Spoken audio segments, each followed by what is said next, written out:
What's good? What's good? Welcome back to another episode of the Goldblooded podcast. Another double upload. I'm trying our best to refrain from it. A lot of things just keep coming up randomly, but another double. We back with another episode 19. You know what I'm saying? A lot to discuss. A lot of repetitive subjects, some new things to talk about, some interesting things as well. Good, the bad, you know. But before we get into everything, make sure you like, comment, and subscribe if you haven't already. Turn on the post notifications to be notified when we next upload as well. And if you're always wondering where do we record these podcasts, like I said, the link is in the description. Playback.tv. You can join for free, become a member, watch all of the Warriors games along with us, and catch the pods lives and any other events as well that we be doing from here and there as well. So, with that being said, before we get into today's pod, I gotta ask the question: how are my guys doing, man? Gifted, Denver, another double upload. So they haven't seen for 2 weeks, man. How's it been for y'all?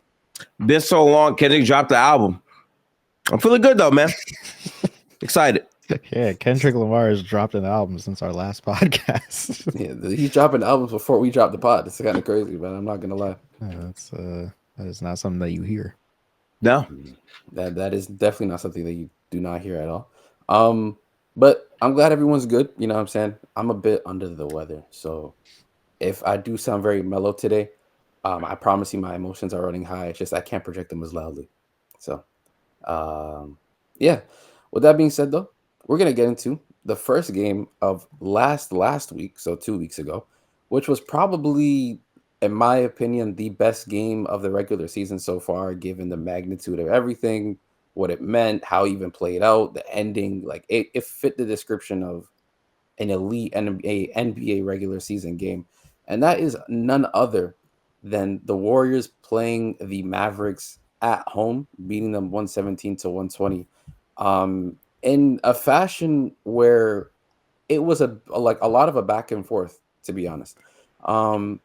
Obviously Clay's return night, which was insane. I would say that the stadium was pretty electric.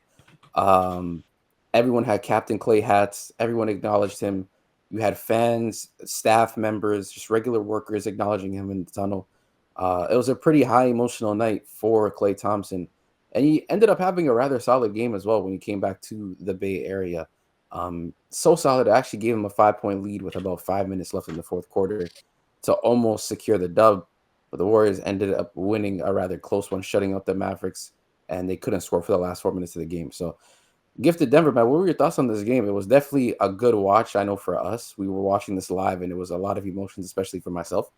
But what were your guys' takeaways from this game, man? It was.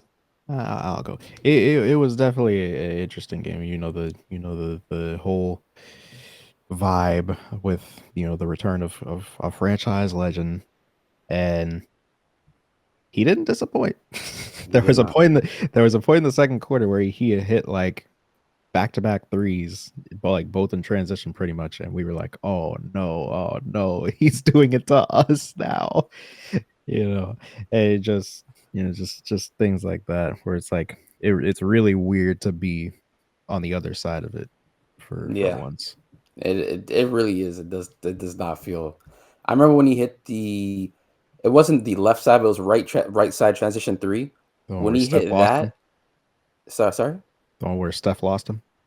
No, it's not the one where Steph lost him. That was in the fourth. It was in the first half where he was trailing. I think Luka just gave him the assist in transition. Oh, that really his first shot of the night where it was like off balance. Yeah, like that for me was like, okay, all right. Because when Klay starts hitting shots like that, then he just starts like really getting it going. But he played amazing this game, in my opinion.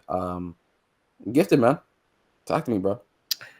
This was the Buddy Hield versus Klay Thompson band for band. That's why I watched this game at the very least. And Buddy Hield lost this one, but he might have won the war. All in all, what a game this was.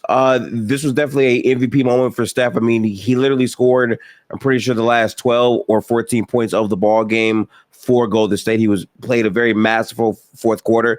Shout out to Draymond Green, though, man. Draymond was so big in this game. The defense was exquisite. The block on, I think, Gafford in the fourth quarter that led to Wild Dagger. And I wanted to actually bring that up because I I don't think anybody's made this connection yet. So that block on Daniel Gafford. So let's just be clear. This this block is from last season, 2023-24.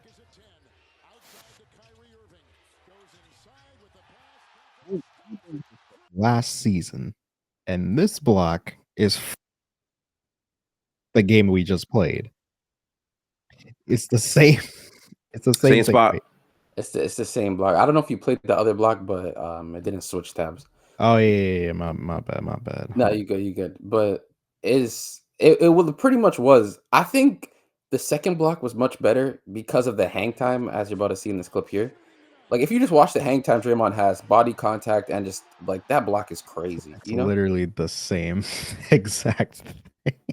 And Like, to it's be honest, insane to me. with Draymond, it was just like he's so good at what he does defensively, and everyone talks about Steph and how good of a offensive player he is, his longevity, his ability to just continuously be good for stretches, not even in just basketball games, but it's an entire career.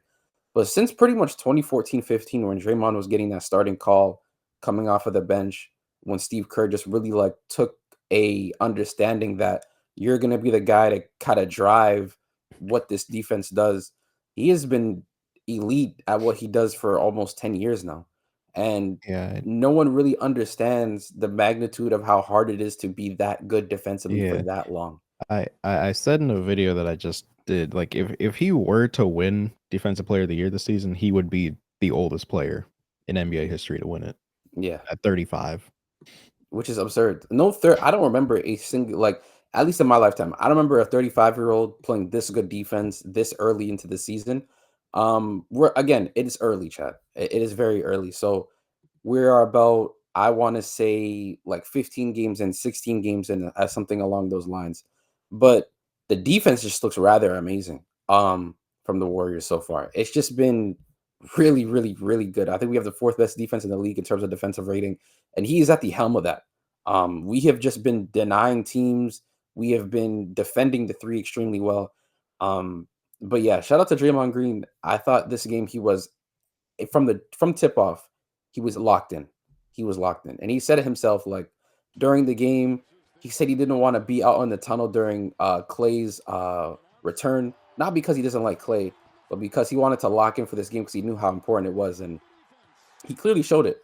The energy, the ability to play proper defense, those things were just extremely important for the Warriors, and I just he's just been elite. I think he's the depoy right now, in my opinion. I can't really think of off the top of my head who's playing better defense than he is right now.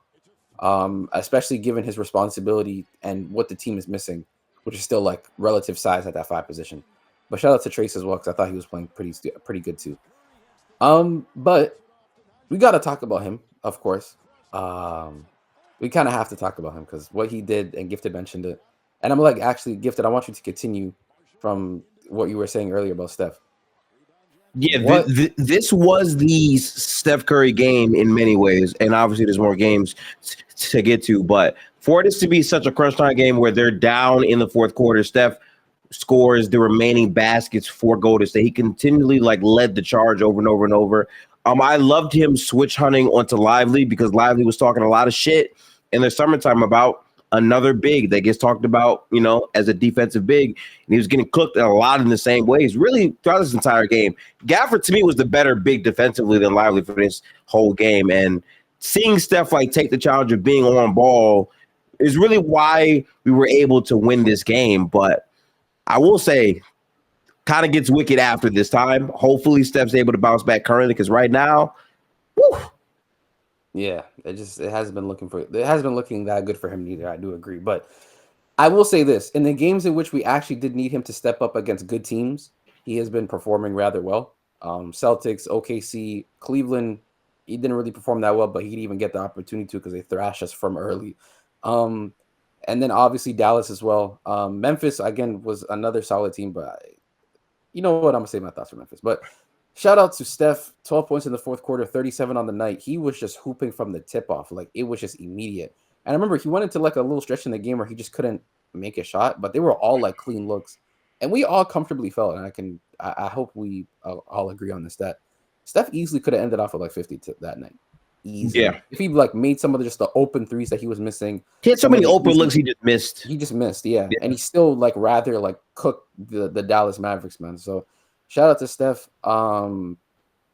He's been really good for us when we needed him to be against those kind of caliber of teams, but it's the emphasis on when playing good teams. That's just keep that in mind, please. But let's move on to the next game, which was actually when we played the Memphis Grizzlies. Now, this I don't really want to spend too much time on because one, watching this game in real time made my eyes nasty hurt. hoops. It was just so slow, a lot of fouls, no Ja Morant, and then very physical. Try harding Grizzlies towards the end of the game. Yeah, like Jaren Jackson Jr. had 32. I probably remember 3 of his made baskets. I'm not even trolling. Another win for the Warriors, 118 to 123. Again, Steph wasn't really on much. 4 of 9, 3 of 7. He was getting trapped heavy. He wasn't really trying to do much with the ball. 4 steals. Defensively, Steph has just been really good this year. It's been his best overall season so far defensively. Since we won the title, he's been this has been by far his best defensive year for sure. And it's crazy he's doing that at his oldest age. Again, Draymond Green, 13 points, 8 rebounds, 7 assists, a steal, a block. He just continues to be extremely efficient, even offensively as well for the Golden State Warriors too. Yeah, Buddy Hield had a solid game as well. This was just like, honestly, I felt like this was just a really comfortable win. Like we came into this game nationally televised, we held our business down. We didn't really give that much of room for error for the Memphis Grizzlies. They had a little bit of run, but we controlled it for the most part. And it just rather was a win. I don't really have anything in terms of standout. If you guys do, please share it. But I don't know. It just this was really a strength in numbers type of game. We didn't really have like a primary scorer perform at a super high level. I mean, Hield quite literally gave us 18 points off the bench, but this to me was such an important game because I said early on, this is the trap game where you play very well against a emotional Dallas Mavericks team with Klay Thompson, but then you drop the ball on the road versus Memphis, and we didn't. We're able to win a game that's with a lot of physicality happening in this same game as well. So happy that we were able to handle business. And I forgot about this also, but I want to say shout out to DeAnthony Melton. The minutes that he played in the Dallas game actually were pretty huge for us winning that game, even though he's gone for the rest of the season. Yeah, the minutes that he played unknowingly injured.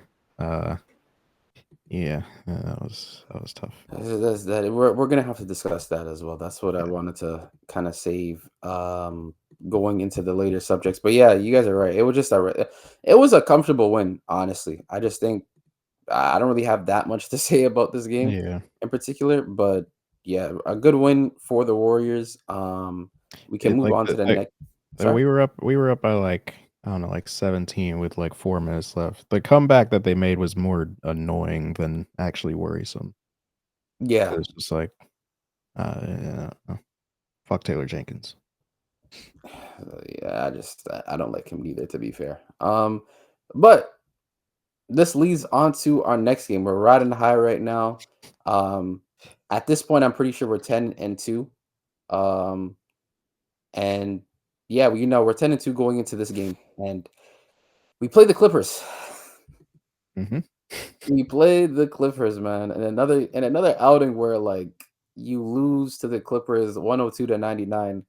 And again, this is one of those games for the Warriors where it's a long season. First of all, let me preface this by saying it's a long season. It's 82 games. Obviously, you're gonna have hiccups. You're gonna have games where like you just don't play that well, and teams take advantage of it. But what made this game really a stinger for me personally was the Clippers weren't playing that good neither. They were also playing pretty bad. Yeah. And you still lost 99 to 102. Anything stood out to you guys about this game in particular? I know what it was for me, but so what did we lose by? How many points is that? 3. And how many free throws did we miss? Missed 10, right? Yeah. Yeah, so that's okay. Yeah. That's 10 missed points. Yep. Mm-hmm. Yep. And there's a certain player could have contributed by just if you know what's crazy? If this player made one more 3, we go into OT. I mean, But apparently asking your lead guard off the bench to make a basket is a crime. So I can't really, you know, I can't really say that much. Gifted man, I know you had some amazing things to say after this game. A lot of high praise from a certain guy. So I believe you said you gathered some clips. yeah, actually. So if the floor is yours. Actually, I don't even know why I'm speaking right now. This is all you, big dog. Go ahead, man. Before we get to that guy, I want to say I That find guy. it very poetic how routinely the team that's been owning us all season long has been the Los Angeles Clippers. I just want to say shout out to the Clippers. James Harden don't even be shooting that well against us, and we still cannot beat the Los Angeles Clippers, man. Yet another game. It gives me vibes of like the late 2010s when like we were a super team, but the Lakers just always would have a dogfight with us, even though they were consistently one of the worst teams in the league. Yeah, you know what it is? It It's because we kinda leave gives me Norman that. Powell open on threes. That's exactly Yeah, why. yeah, that We too. always leave their best shooter wide open like he can't shoot. Yeah, I don't. I still remember the disgusting rotation Moses Yeah, Moody made. it got to the point where like they would swing and it would end up in a wide open Norman Powell's hands, and I literally just I wouldn't even look because I already knew it was going in. And you just be cashing all these wide open threes. And the worst part, it's not even like there's a screen involved. There's not like, there's a little pin down. It's just you just not looking at but just ball watching. Simply ball watching. And you lose your guy. But yeah, for me, before Gifted gets into what he's about to get into, Steph this game pretty like I'm not gonna lie, it was a weird game for him because a lot of the shots he did miss tonight, I did like, and he just couldn't make, to be fair. He shot 10 of 21, which isn't horrible. It's like just below 50%, but 6 of 15 on threes. Um, to be fair though, I felt like it took long for him to like actually start shooting the ball, which is something that we're gonna have to discuss today as well because it's just been an ongoing issue. But other than that, I felt like the defense from the Warriors today or that day was pretty good. Sorry. And we just 9 of 19 at the line. It's just something that you cannot do respectfully. Turning over the ball 19 times against the Clippers. And if you were to think, oh, well, the Clippers, solid defense, they forced a lot of turnovers. The No. turnovers that we committed in this game, more than half of them were idiot mistakes or illegal screens. They were just like bad plays just being made, not being forced by like a bad pass, rotations, nothing. It was just, the Warriors just playing stupid basketball, which happens. Well,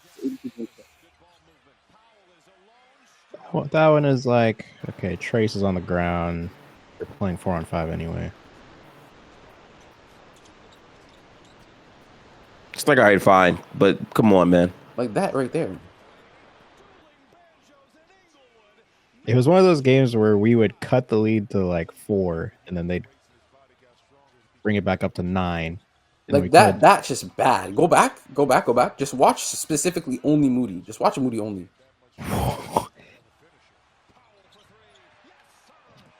Like you don't even play to you. I would let like, oh my god, I would leave Terrence Mann right there.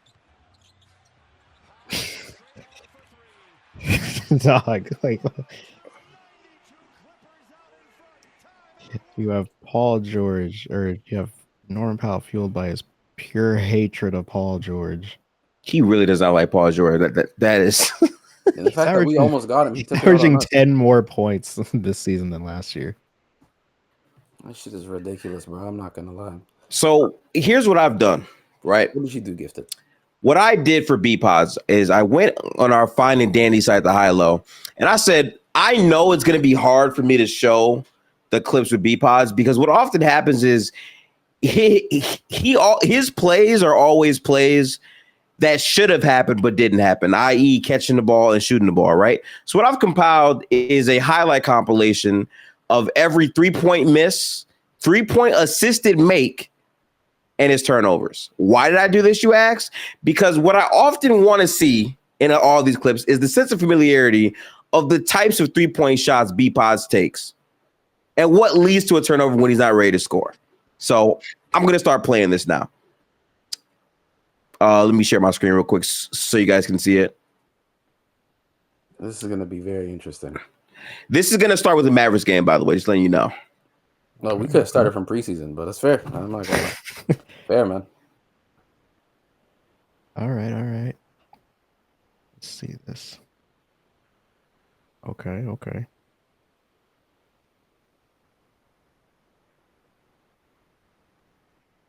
Now, I'm going to pause right there. You see where B-Pods caught the ball? Mm-hmm. Now, what is the biggest thing you see about this shot right here for B-Pods? I see an extra pass to Kyle Anderson for a wide open corner three. I think it's been drilled into his mind. You need to go from good to great. So he thinks a great shot is Kyle Anderson in the corner, and the good shot is him shooting an open catch and shoot three. So what I'm getting from this is that B-Pods is actually no. Wait, guys, we almost fell for it. He's gonna pump fake and run straight into Buddy Hield to pass it to him because he thinks he's that nice. That's my guess. And I love that y'all said this because he actually shoots this one. But this is just a sign. This is just a sign of how conditioned we are to expect the pass from B-Pods, right? But the actual point I was trying to bring up with this clip here, right, is the fact that for him to shoot the ball, he needs to see this amount of space on a shot. Like he there's no one virtually in his way. It has to be that type of shot. There's not going to be many contested shots, all this and all that. There has to be a lot of space because in most other environments, he's looking to pass out of a shot consistently. This play from the high low got all the way jumbled up, but as it kept on going, B-Pods continually takes these types of shots here. Again, this is the shot we want to see, right? Yeah. And I find it funny because how many games have we watched this team where he takes a shot and we're like, oh, let's go, B-Pods. Let's go. And we know he's still not shooting well on these shots. But that's the shot we need, where it's a quick flow, quickly into the shot, instead of him going to the post against the Houston Rockets for the game, which he made it. But is that really what we want to see? Nah, we don't need to see Jalen Pajemski. I don't need to see that, bro, respectfully. I'm not going to lie. But you're right, man. Honestly, as someone who used to be a fan of B-Pods, pretty high on him. It's pretty sad to watch him just turn into the garbage, just clanking threes, not taking enough shots at all. And it's like, well, KB, he's in a slump, so why should he shoot the ball, And it's a fair point, but to get out of a slump, you need to make a shot, and you can't make shots if you don't take them. It's pretty simple. And I'll continue to say this. He has the longest leash on this team outside of Stephen Curry. I respectfully. I don't think there's anyone else on the team who has a bigger leash than Brandon Pajemski, other than Steph Curry. No, I can argue that he has a bigger leash than Brandon Pajemski. I mean, than Draymond Green. I can dead argue that. Bro. I can make an argument for that. And the reason why is because offensively, he's been given the freedom and pretty much the keys to cover an entire unit. And not only given that opportunity, being able to play with the starters in some minutes, have the high end regards and respect for some of these players, and he just continues to play poor basketball. Like, these are good shots that I don't mind. These are good looks. Like, and if it was just like, the one thing I'll say, Chad, and I keep repeating this, if it was just a matter of he's taking 12 shots a game, he's not making any right now, but you're seeing the things that you want to see in just terms of shooting the ball, then I'd be like, okay, it's a slump. We just got to wait for him to just start knocking shit down. Eventually, like, the variables will be on his favor, But you can't say that because he doesn't shoot enough. And if you think I'm joking, hold on. Can you just pause real quick? Just real quick. So I want to show you guys this.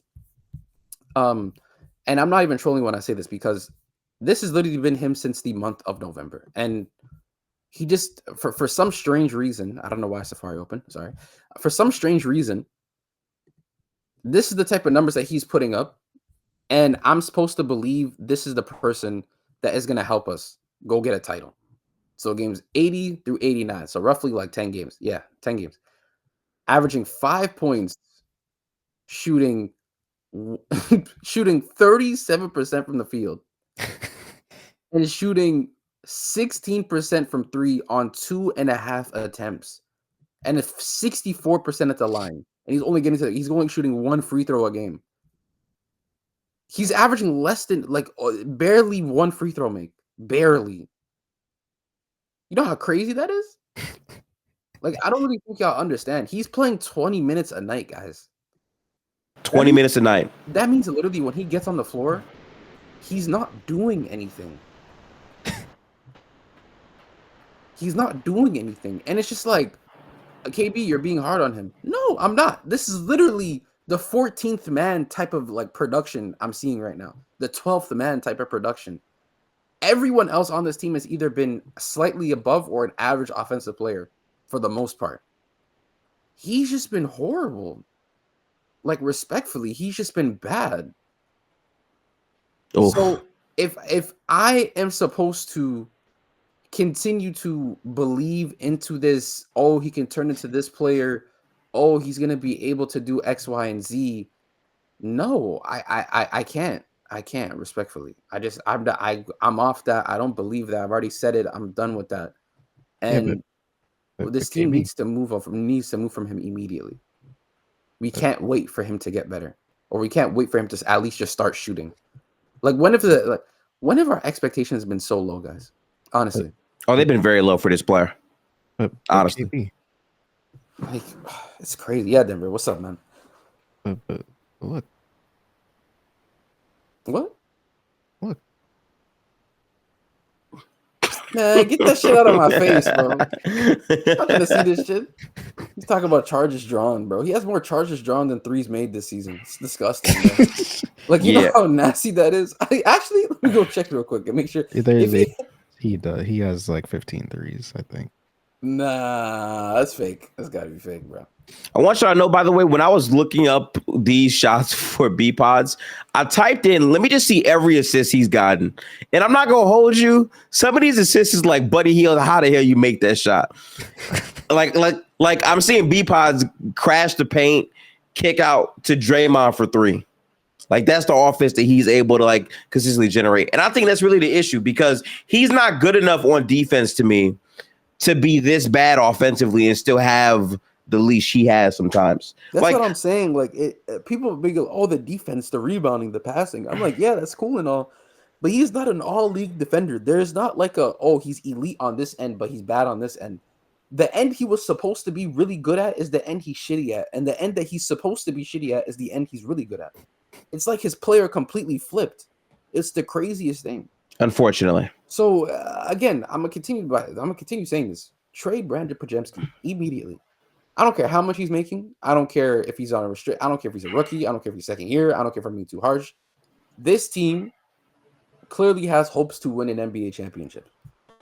They are currently the best team in the Western Conference by record, tied with OKC at 12-4. They're just a few pieces away. Do not, and this is just my this is my message to the Warriors. Do not get swindled by any facet of a solid game from this nigga Brandon Pajemski. The only thing you should do and use that for is a stretch to show other teams that he can be good for you. And then he will be good for you and not us. That will happen. Like he'll be like, you know what? I learned from my time playing with Steph Curry, and now I just have all the confidence in me to shoot these shots now. That's what I was like, bro. That's gonna happen. He's such a bum, bro. I'm sorry. Big shout out to Dante DiVincenzo. It's really crazy, man. We went from Dante DiVincenzo to this nigga. Wow. It's insane, man. Shout out to Jordan Poole as well. You're clearly better than this bum. I don't know why niggas thought he'd ever be better than you, respectfully. But yeah, moving along to bums. We play the Hawks. I wonder who that was so disrespectful. We played the Hawks, chat. You know what I'm saying? 120-97. And this is another game to me where I watched, obviously, but we dominated for the most part. A game that we controlled a lot of. And this is a game where Andrew Wiggins begins his reign of terror. Yeah. It's the Wiggins game for sure. And speaking reign of terror, Trae Young, who he's been our leading scorer the last 3 games, by the way. Yeah. Honestly, I'm not even surprised. Trae Young, a whopping 4 of 12 and -19. Me personally, I thought we did a tremendous job on Trae Young that night. Hey, man, I felt like we completely shut him down. I'm not gonna lie. He still had 21 potential assists. Man, you know the stat I'm looking at right now? What's that? Man, Dyson Daniels 0 steals. Yeah, we did really good, man. Yeah, we held him to 0. We held him to 0 steals. We held him to 0 steals. That's crazy. You know what I'm saying? We did our thing with that, man. We did our thing with that. We did. But it was overall pretty solid offensive night from the Warriors. 35% from three, so it's cool size, whatever. It's literally average. Maybe probably slightly below now given today's league. 46% from the field. We hit most of our free throws, still 66%, which is crazy. But yeah, shout out to the best player on the floor that night, Andrew Wiggle Wiggins, with 27 points, 4 assists, 7 boards, 12 of 17, 3 of 6. He played really well. Steph poured in a cool 23.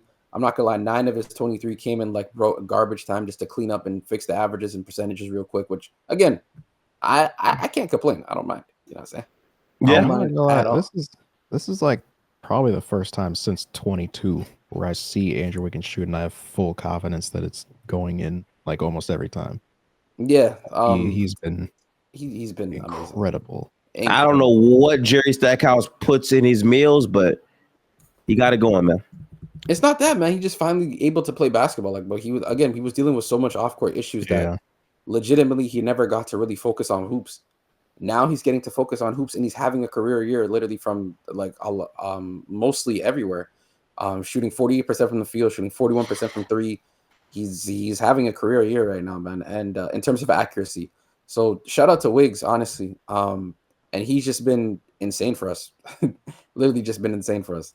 I think he's played well enough to where like I will move off of my opinion that he wasn't necessarily a safe player. Where like I feel like if the team needed to trade him to get better, they could. But I think with how he's played so far, how the current landscape is, how important he is to what we do defensively, again, in the OKC game and the Boston game and the Mavericks game, his defense on all those star players was critical. When he wasn't guarding them, they pretty much ate our lunch every time. So I think trading him at this point really wouldn't give us back enough value to become a better team. Yeah, based on how he's playing so far. He's definitely our most valued piece outside of like Stephen. Yeah. Again, for me, I was saying from the jump, like, guys, he, as much as he is playing bad basketball, he really hasn't been given the opportunity to just focus on it. So let him focus on it. Let him actually just get back in the gym. You can clearly tell basketball hasn't been the number one priority. But for when it is, he's been playing some of his best basketball for us. So give him some grace. He helped us win a title, one of the huge reasons. And now he's one of the huge reasons why we're 12-4 and why we're playing such good basketball and why we're able to have the defense that we have and be able to shoot the ball the way we're shooting the ball right now. Is because of guys like Andrew Wiggins knocking down their shots, playing hard defense, you know? Even some of the things I want him to improve on, like attacking the basket, trying to finish well. Like he's doing things that I really wanted him to do at a very good clip. The only thing I'd probably say that he needs to get better at is the free throw shooting, but that's just not only him, that's the entire team, like outside of like Steph and Buddy Hield. So with that being said, man, shout out to Andrew Wiggins. He's been playing elite basketball for these past like 5 games. I'm pretty sure. He's also been hitting a lot of his free throws. Yeah, in his past 5, he's been crazy shooting 10% at the line. Actually, I do have actually his averages right here. I can show you guys. The last 5 games, man, averaging 22 points a game, averaging 4 rebounds, 2.5 assists, a block as well, shooting 87% from the line, bro. Shooting 53, 45, and 87, 88 if I round up at the line. 45 on 6 attempts. Phew. Like, come on, man. You can't really ask for much better, bro. I'm not gonna lie. And I just wish like this was the third option. You know, like I imagine if he's your third option, you look really good. You look really amazing. Good. Like, I just feel like this is a second option. Still isn't low key enough in today's league, and we're about to get into why. But shout out to Wiggins. I don't want to deviate from it. He's been playing amazing basketball, bro. Amazing basketball. But to get back to the Hawks game, again, this is another like filler game. It wasn't really a lot going on in terms of the Warriors and what they did. I think defensively they just looked really good. They forced 15 Atlanta Hawks turnovers as well. 17, sorry. I was looking at our turnovers. Wow. They forced 17 turnovers. That's why I knew it was more than us. But yeah, honestly, if there's anything that stood out to you guys outside of Wiggs. Damn, Bogdan had he did not have a good time. No, he did not. No, he did not at all. He did not. Did not pass go. Did not collect $200. It was a pretty much shutout night for the Hawks, man. I remember they made like Yeah. that little run to like cut it to like 8, and everyone was like, "Oh my god!" And then we just like. I remember Kyle Anderson making like key plays that are going to get talked about because he blew them out. That stopped their momentum every time they got, And anytime they got close to getting close, he would stop that. Nobody could really get any sort of rhythm. Yeah. Like I everybody. feel like we had some rhythm to start, and then it got rigid for us, like midway Yeah. through the game. Like everybody on this team just sort of just hit shots here and there, but they weren't really able to put together like runs at all. Yeah. Shout out to Kyle Anderson though. Gifted is right. There was a bunch of plays where like he legit made like a play on the ball, and Critical. it would be a critical stop or a critical made basket that would just help us sustain the lead. And those things matter because in today's lead, 15 to 28 point leads can just evaporate like this, and you really need to be able to lock in on that end. But yeah, shout out to Kyle Anderson. Shout out to the Warriors in general, picking up their 11th win on the season to move on to 11-3. And then we get into the games of this week, which is the first game of this week. You know what I'm saying? The NBA Cup game. We play the New Orleans Pelicans in the NBA Cup, NBA in-season tournament. You know what I'm saying? With the Warriors secure the first seed in their group. So we are already locked for the quarterfinals. Shout out to the Warriors. Go undefeated in the group stages. You know what I'm saying? And it's just a lot of winning ways. You feel me? Like we just winning in all different angles right now. The only battle we not winning is the trade battle and the battle of the second options and the battle of B-Pods. We're losing that battle heavily. But to go into this game, if I could describe this game in like 2 words, actually no, 3. Nasty as hell. That's how I describe this game. Definitely nasty.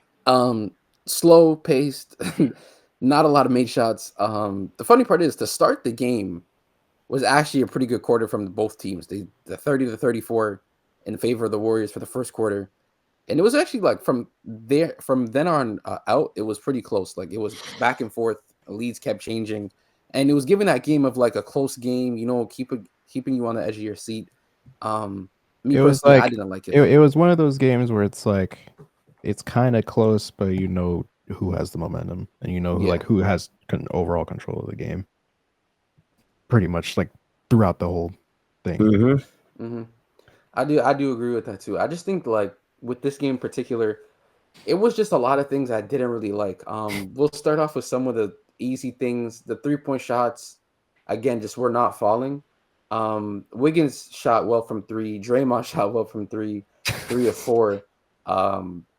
Steph shot well from 3, and he finished with the 6 of 13 and had 19 points. And we'll get to Steph because this is something that we do need to discuss as well. But outside of that, I don't really feel like we shot that well from 3. Kuminga was 0 for 2. Buddy Hield was 2 for 7. Yeah, it just wasn't really. Oh, I forgot about this brother here. Yeah. I thought you were gonna skip over. Honestly, I'm so used to him dropping donuts that like I just like him and Guy Santos are the same to me. You know what I mean? Like I don't know. But yeah, like it was just a nasty game. I don't know what to say. Like I just genuinely don't know what to say. It was just a really bad game, especially the last possession where Brandon Ingram has the 3 in the corner, turns it down, he swings it, and we narrowly survive. Yeah, barely survived this game. Barely survived that game, yeah.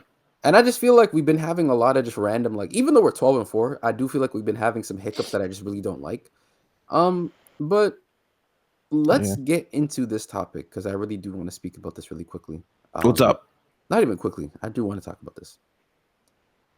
Steph, through the first like couple of weeks of the season, obviously we were blowing teams that were playing good basketball. So he's been averaging under 30 minutes a game. And it's a good thing because he's 36 years old. You want him to not really be playing that much out there, but you do want the production to still mean something. And you guys are probably going to sit here and act like as if I'm complaining about things that don't really matter. But to me, this is a telltale sign that's going to lead to a bad slump for someone like Steph Curry, who's been playing, I think, some solid basketball, like through just his number wise. This year, he's averaging 22 a game, 7 assists if I round up, 6 rebounds if I round up, shooting splits of 48, 44, and 96. Effective field goal percentage of a 60. He's been playing good basketball. But my biggest concern with him right now is the shot selection, where he's finding his shots on the floor. To me, the biggest issue is, funny enough, he's not getting involved enough on the offense to be a scorer. I'm not saying he's not getting involved in the offense. I'm saying he's still doing the thing where he's trying to get others involved to try to get just everyone going before he gets himself going, which for me, I think it's just backwards. I always felt like the way the Warriors offense works, once Steph has it going, everything else will just fall in line. Like you guys know, when Steph makes a three, the defense just goes up. The offense just starts to look better. Like it's just, I don't know how else to describe it. It's just like when your best player does something, or they like it's like when LeBron like gets like a transition layup, or like scores in the half court, or makes a good on ball play. It just like it juices everything else. Like everyone just falls into line. And I just think going away from that and trying to get others to go first, it's just a bit counterintuitive. But I want to hear what you guys have to say. I actually do want to hear what Denver has to say about this, because I feel like what you're about to say is pretty interesting. So I mean, I don't know, but I was just thinking, like, usually when he goes into a slump, it's like he was playing well at the start of the season, but or like maybe he was putting up numbers, but it wasn't like as efficient as he usually is, and then all of a sudden it just hits him. But yeah, I was about to say we are about to go into the month of December, ladies and gentlemen. yeah, we're 6 days away. Which is always by far his worst month of the year. And the fact that he isn't even really scoring that much just anyway. Like he still is, I believe, pretty efficient this season. I think he's only averaging 15 shots right now on the season. That's just the issue. Is that he's just not shooting as much as he usually does. But he's still efficient. I think he's like 48% from the field right now, 45 or 44 from three, on like 8.5 attempts, somewhere around there. But I'm really interested to see what is about to happen. Yeah, so right now on the year he's shooting. He has 65% true shooting. Yeah, he's 48% on 15.5 attempts a game, and he's 44% from three on 9 attempts. He's also averaging 3.6 turnovers. Listen, man. Listen. For me, I think that actually, before I say, because I said a lot earlier, that shout out to Chris the Kid for putting that in the chat as well. Our guy. Yeah, with him, this is his lowest amount of shots taken since 11-12, which is so crazy. Basically, the year before, like, things just started to actually, like, Steph really just started to get it going for himself. Season that he had ankle surgery, and he only played a quarter of the. That's pretty concerning. Again, some of the games in which he's not shooting the ball that much is because like guys like Wiggins are really having it going, so he's deferring. And Steph's always been a player where like he doesn't want to like stop the fluidity of someone else getting it going just so that he can get himself going.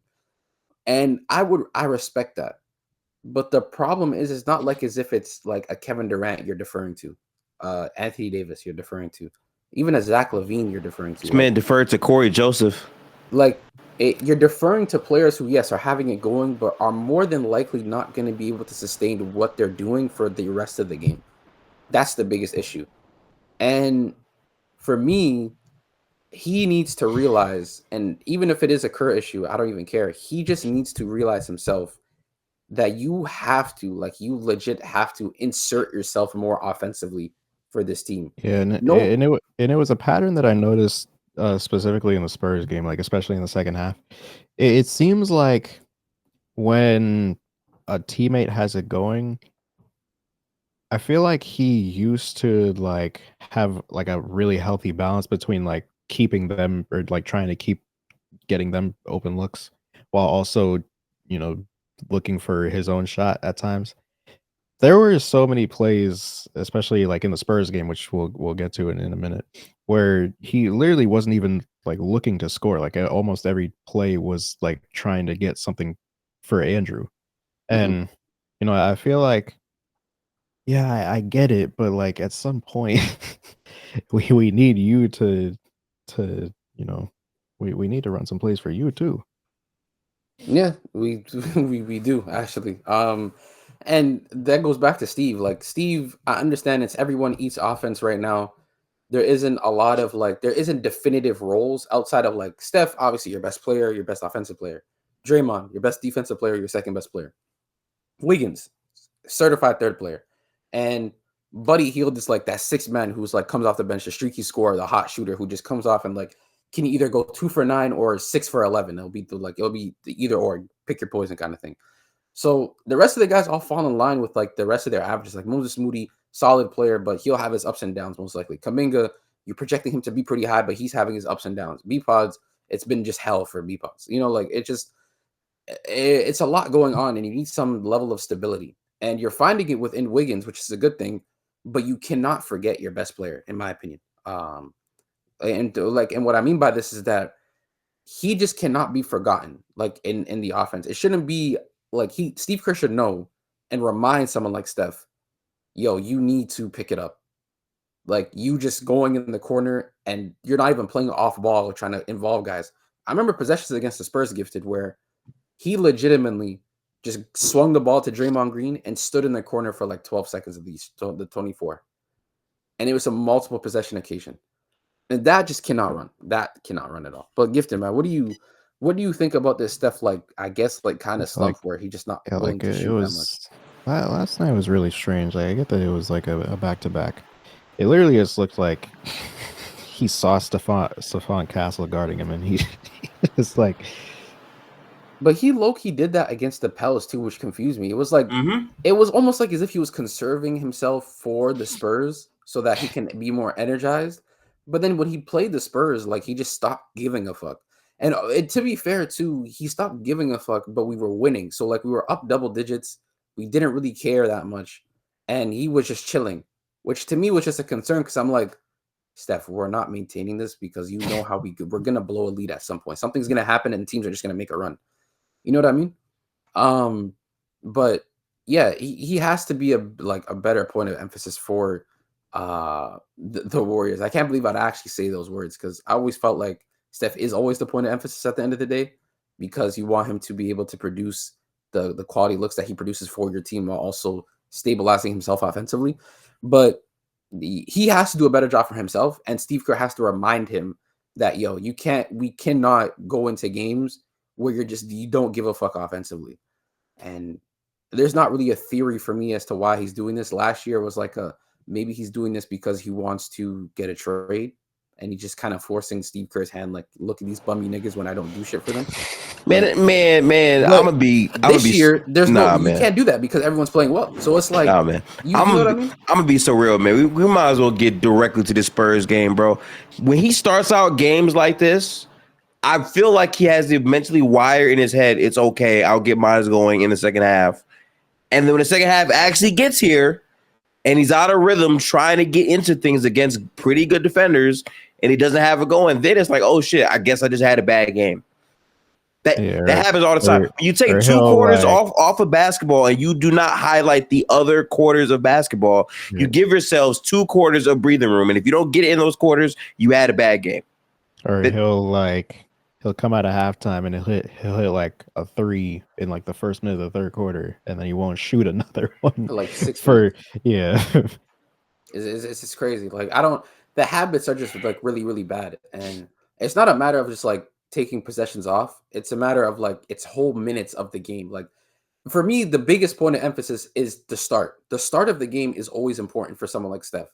Because yes, he can get it going at any moment. He's the best shooter ever, one of the best scorers ever.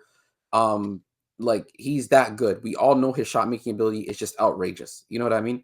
He's for the past 2 years now, a lot of his athleticism has been going down. He's just been living off of shot making and still one of the more efficient guys in the NBA, which is pretty funny. You know what I mean? So with that being said, he cannot do things where he goes 8 minutes and shoot 2 shots. But one of the shots you shot was like a broken play. You know what I mean? Like you have to make it a point of emphasis, or like a shot clock, be a part of the offense, bro. Like you just have to. Like you can't be running plays in the opening plays for Wiggins. Okay, cool, but you can't just keep giving the ball to Draymond and Draymond's operating at the top of the key and you're just not being involved. Like that's just not feasible. That's why we lost the game to the Spurs. It's because you couldn't get it going, and then for some strange reason, in the fourth quarter when you knew you needed to get it going. Bad turnovers too. Bad turnovers as well. Like, and you just weren't like, Oh my god, and just being bro, really hesitant. Like, it just wasn't good. bro, that one play where he dribbled into the entire team, Dribbled into the team and just like, turned the ball over, bro. Like what? What? Yeah, no. For me, you just have to be better in terms of being more decisive. And I don't want to reference 2016 because I think that's unfair to Steph. Like, oh, like why are you referencing a year where he peaked at his offensive peak of powers? But like, what made it's not even just 2016. I can go to 2022, 2023. What made that even version of Steph, even though he was still younger and he was more explosive and whatnot, what made him more lethal was just like, I don't give a fuck. I'm gonna make sure, like, I'm gonna get mines. And you need that level of selfishness can actually like benefit your team. Because yeah, your team can function like some parts without you, but what makes this team going is you, bro. You are the drive. You and Draymond, the offensive and defensive drives of this team. Everything else that is coming with you are juicers. Like, and to get the juices flowing, you need to get going first. I Like got the a bar, drink. KB. I got a bar. Okay, this is to Steph Curry. Steph, you can't spell selfless without self. Don't forget you are a part of this selfless system. Getting your own buckets will create for others. Don't forget about that. Like I agree, bro. It's crazy, man. He needs to be better. We had and what's making me more worried is that we're about to go play up against teams like actual teams soon. You know what I we have mean? Like we we have have a one month, game we have a month tomorrow. and a half. We have Brooklyn tomorrow. But bro, after the 25th, it is comp until Christmas. Even on Christmas Day, Even we play after. even after Christmas, we still play the Lakers on Christmas Day. So it's All like right, so you need to be better, bro. You need to be all right, better. so Brooklyn, OKC. This is our last like day of freedom. All right. Last day of freedom is funny. OKC, Phoenix, Denver, Houston, Minnesota twice. Nah, that stretch right there where we play Minnesota, Memphis, Minnesota. My God, bro. Minnesota, and then the Cup, and then we come back from the Cup, and then immediately travel to Memphis, and then Minnesota, then back But do you home. understand like the amount of like Play, physical play toil that is? Indiana, play the Lakers on Christmas, then the Clippers on the road, then Phoenix, then Cleveland, then Philly. Might be an easy game. Nah, It will no, be. no, it will not. It will be. It will be. No, it will not. By And that then, point, Embiid's gonna be back, And doing Memphis, what exactly? Sacramento. be a better player. Then who? Draymond? I don't think Yeah, No. So pretty much, just yap. I would cut it off right here, the Sacramento game. So pretty much from here until here, it's just comp every single night, and large majority of them are Western Conference teams. Yeah, it's just again, this stretch is just scary, bro. I'm gonna be honest. It's just scary for us, and I don't. That's why I need like this team to really lock in, and not even just this team, Steph. You just need to lock it the fuck in. Like I'm confident in our defense. We're about to play Brooklyn at home, and then we move to Phoenix. I'm pretty sure, right? We play Phoenix on the road. No, we play Brooklyn, OKC, then Phoenix. Yeah. So Brooklyn, OKC at home. We have a 2-game homestand, then 2 games on the road, and we're back at home for like 3 games, which is good. Yeah. Then after that, we have the cup. But question, the cup games, so the quarterfinals, aren't those regular season games too? But we just don't know who our Everything is Yeah. a regular season game until the finals in the cup. Yeah. Yeah. So we still got games in between the 8th and the 19th, and we're about to play teams that we don't even know who we're gonna play. We could be playing. Oh, is it? Oh yeah. You're right. You're right. But yeah, chat, it's a clusterfuck, man. I don't know. It's just Yeah, that December stretch is a big one. yeah, it is a really big So I stretch. counted. It's 3 Eastern Conference teams. Yeah, This entire stretch is 3 It's the Eastern West. Conference after have Brooklyn. we been even seeing the East that much? Like if you just scroll up to just go through our first 16 real quick, see how many East teams we Here, played in our first hold 16. on. I can go to NBA.com because it shows the conference. Like we have not been playing that many East teams, bro. Like I don't like.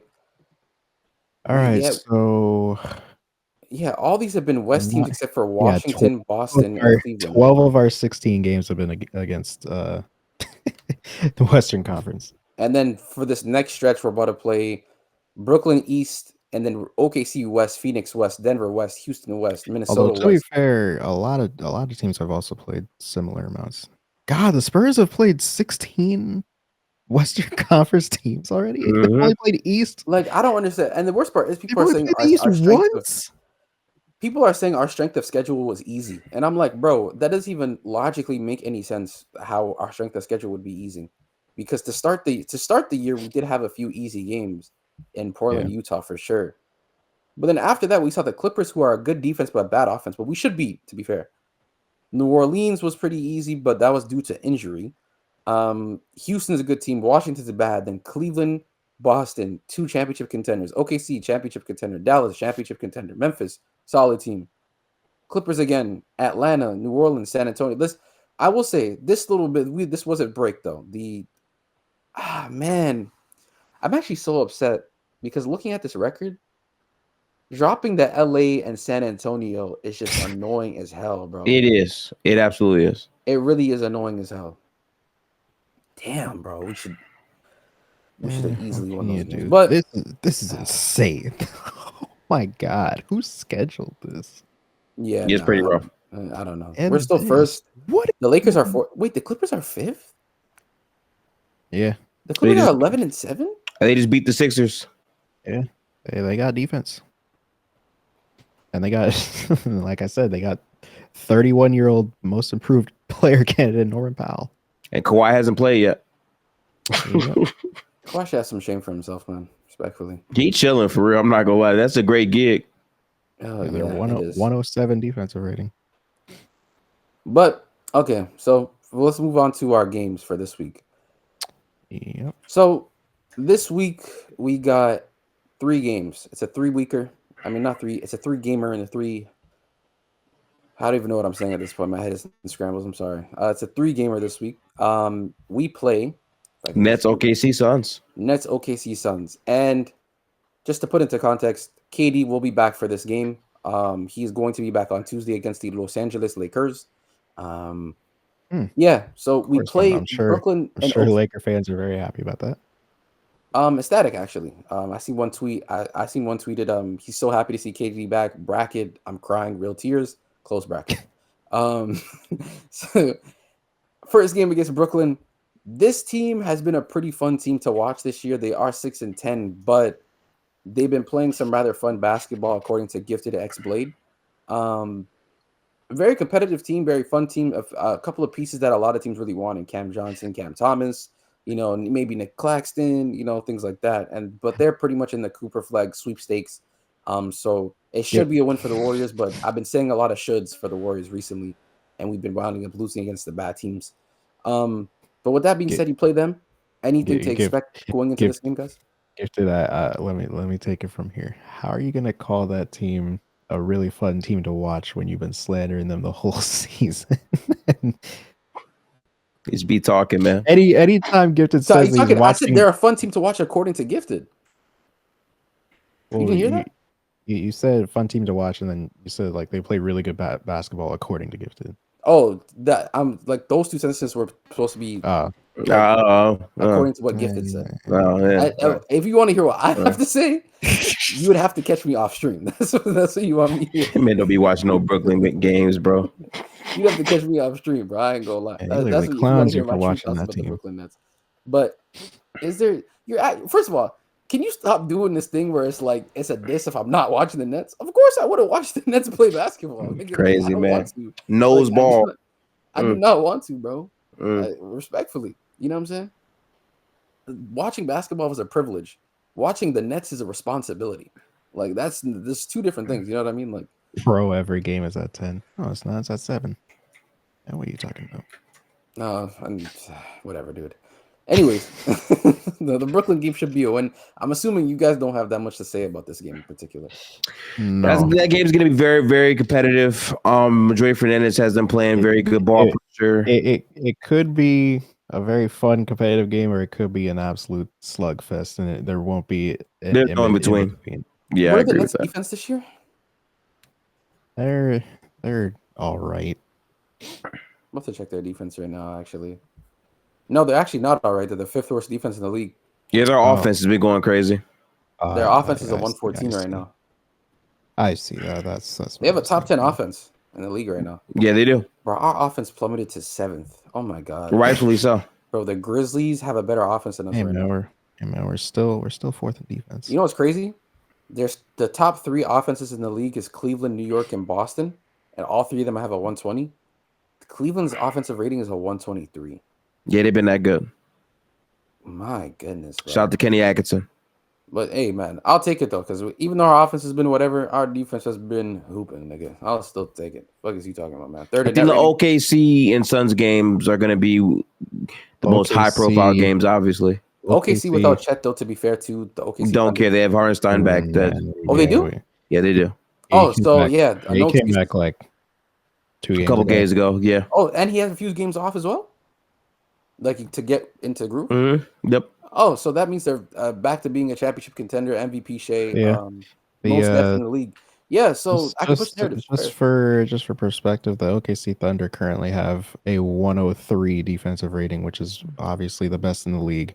Only the Houston Rockets are even close with 103.7. OKC is 102.7. OKC is averaging more steals than turnovers. They're averaging 12.4 steals. They're playing very good basketball. Averaging, I believe, 12.4 steals to 11.6 turnovers, somewhere around there. Mm-hmm. Let me see. Yeah, 12.4 steals, 11.8 turnovers. Mm-hmm. So yeah, I think OKC is a cup game. To be fair, right? Is it not a cup game?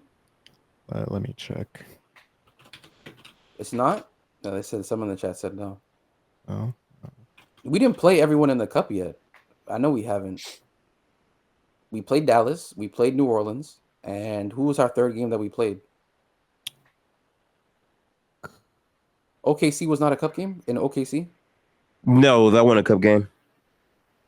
So who was the third team? Because we're 3-0 in the cup games. No, the Nuggets are our next cup game on Tuesday. Okay. But who was our third?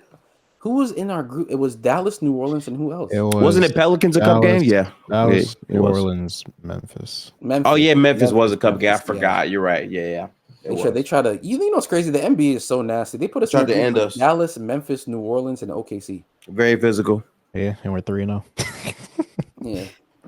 Take that, Adam Silver. Anyways, though. Yeah. Oh, man. OKC, that's a toss-up. It could be a loss or a win. I just want us to go out there and play good defense. That's my number one.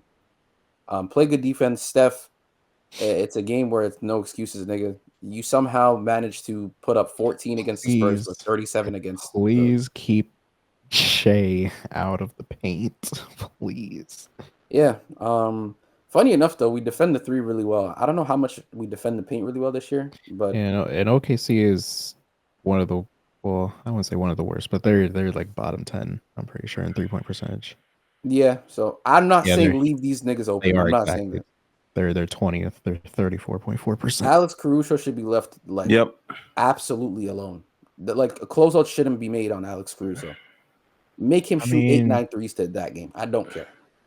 I mean, he's been sort of picking it up lately. No. Respectfully. Like, who would you rather have shooting?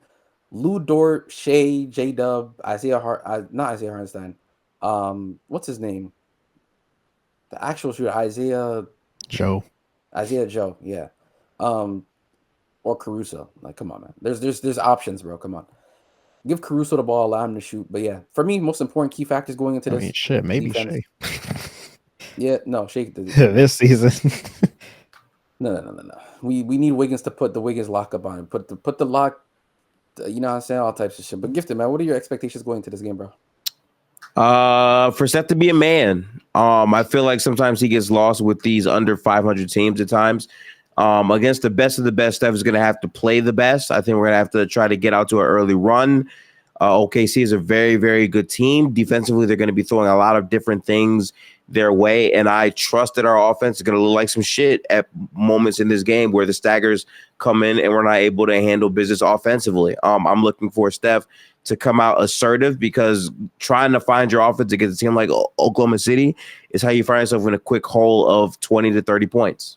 So it does. And with a team that forces more turnovers, averages more steals than turnovers, probably forces the most turnovers in the league, I'm assuming. You have to take care of the ball. And a lot of the swing extra passes is good, but just find a matchup you like. There's a lot of guys on the OKC that can just guard. So find a matchup you like and continue to find those switches, because they're going to be running a lot of switches, especially when Hartenstein is off the floor. 100%. Hardenstein is going to be a tough matchup, because I don't know if y'all watched. He looked like Jokic light in his return game. Who did they play though?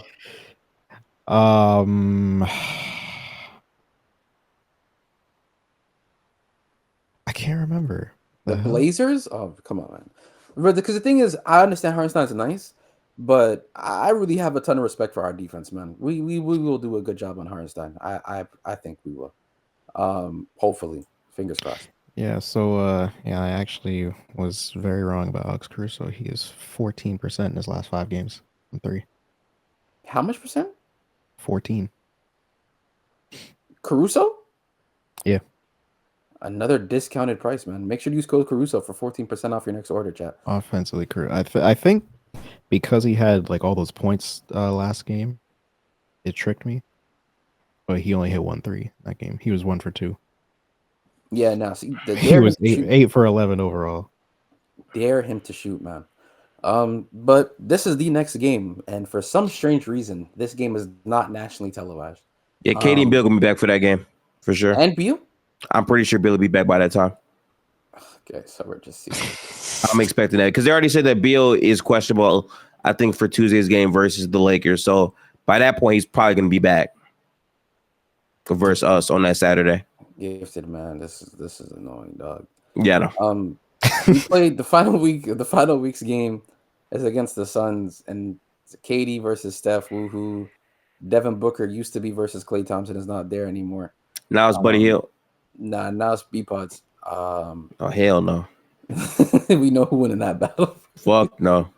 That's auto win. Man, we saw what B-Pods did against the Suns last season. Yeah, whatever, nigga. Anyways, I don't even know what to expect this game, bro. I'm not gonna lie. I low-key feel a loss. Like, I just don't feel like we're gonna beat the Suns. Reason being is because the offense for them has been kind of going crazy, especially when Tyus is off the floor. KD has been playing his best basketball before his injury. The defense from the Suns this year, I'm not too sure of, but I'm not really that high on. I'm assuming it's probably not that high given the pieces that they have. Yeah, they have a bottom 10 defense, so you can definitely score on these guys for sure. But yeah, I don't know. I just feel like with this game, you gotta keep up. Yeah, you have to keep up. You have to, because they are, like, Budenholzer has been fantastic. Tyus Jones has been good for them. They're shooting a lot more threes this year. They're getting a lot more looks in transition, things like that. I don't think the Warriors really mind getting into a 3-point battle with them, though. Yeah, but just be wary, I guess would be the word. You know what's crazy? We're only 4th in attempts. The Charlotte Hornets and Bulls shoot more threes than us this year. Yeah, and then obviously the Celtics shooting every single shot. Well, our 3-point percentage has plummeted. Like, we went from third. I don't know what we were, but we're right now hovering at 38%. We're 6th right now. Funny enough, the Boston Celtics aren't even in the top 10 in 3-point percentage. They're 14th, and they're shooting 37% from 3. That literally means, like, the average this year is like 36, close to 37%. Mm-hmm.